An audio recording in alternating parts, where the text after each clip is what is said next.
यहाँ के लोग भगवान राम को गाली भी देते हैं। गाली साले को इसलिए देते हैं कि उनको ससुराल है जी। हम लोग उनको साले हैं, तो सार को गाली देने में क्या दुख है? नाता तो वही साले ने पसार कर गया। अच्छा, गाली क्यों नहीं देंगे? भारत और नेपाल का रिश्ता आज का नहीं सदियों पुराना रिश्ता रहा है। क्यों?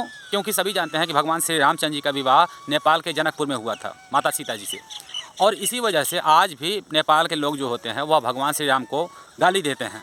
वह मजाकिया लहजे में कहते हैं, कोई कुछ कहता है। लेकिन क्या नेपाली लोग भगवान श्री रामचंद्र जी को अब जो गाली देते हैं यह उचित है? यह सर्वथा अनुचित है। मैं उसका एक उदाहरण भी पेश करता हूँ। मान लो मेरे पिताजी का रिश्ता कहीं हुआ था, ठीक है। अब उनके जो साले थे वो मेरे मामा लगते हैं और पिताजी के वो साले लगते हैं। अगर मामा को मैं साला कहूँ तो वो उचित नहीं होगा। इसी तरह से अगर रिश्ता जहाँ तक शुरू होता है वहीं तक वो उचित होता है, क्योंकि अब आगे की पीढ़ियाँ साला और जीजा का रिश्ता नहीं निभा सकती हैं।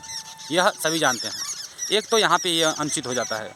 दूसरा, भगवान श्री रामचंद्र जी का जब जन्म हुआ था तो माता कौशल्या ही उन्हें देख करके अचंभित रह गई थी और उन्हें बार बार प्रणाम करती हुई नजर आ रही थी। ऐसा पुराणों में तर्क है।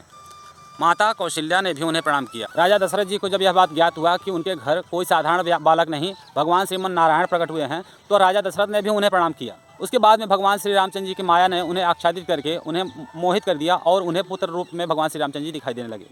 लेकिन जब उन्हें ज्ञात हुआ कि भगवान आए हैं मेरे घर पे, तो वो माता पिता भी अपने पुत्र को प्रणाम किए। क्यों? क्योंकि उन्हें ज्ञान हो गया था कि भगवान श्री रामचंद्र जी कोई साधारण बालक नहीं है, मेरे पुत्र नहीं हैं, यह तो जगत पिता हैं।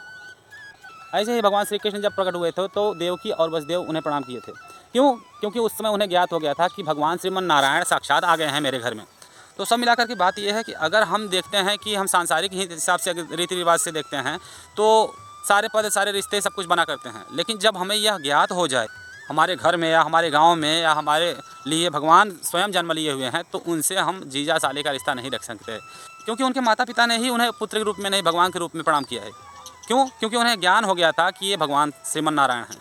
तो सब मिलाकर की बात यह है कि जब ज्ञान हो जाए आपको, तब आप मजाक नहीं कर सकते हो। तब आप मजाक भी अगर करते हो तो एक सीमा के हिसाब से कर सकते हो।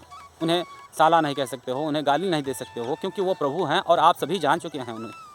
तो इसलिए भगवान श्री रामचंद्र जी नेपालियों के लिए पूज्य हैं, क्योंकि वहाँ के वो दामाद हैं।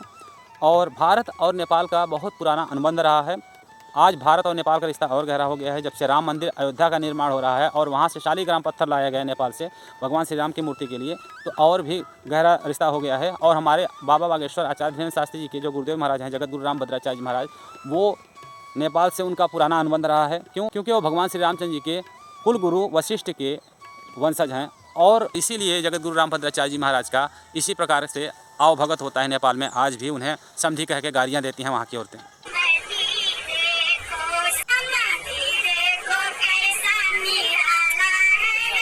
तो सब मिलाकर के हम जब नहीं जानते हैं कोई चीज़ तो कोई भी बात बन सकता है, लेकिन अगर हमें ज्ञात हो जाए कि सच्चाई क्या है तब हम अज्ञानी बने तो यह मूर्खता नहीं तो और क्या है। और कुछ लोग नहीं मानेंगे इस बात को, तो उनके लिए तो यही कहना चाहूँगा कि जैसे भगवान ने कहा है ना कि ना हम प्रकाशम सर्वस्य योग माया संभाविता मूढ़ो यंग ना अभिजानाति लोको मामम व्याम।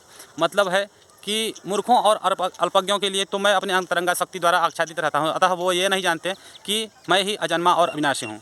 तो बस इसी शब्द के साथ मैं अपनी बात को समाप्त करता हूँ। जय श्री राम, जय बागेश्वर।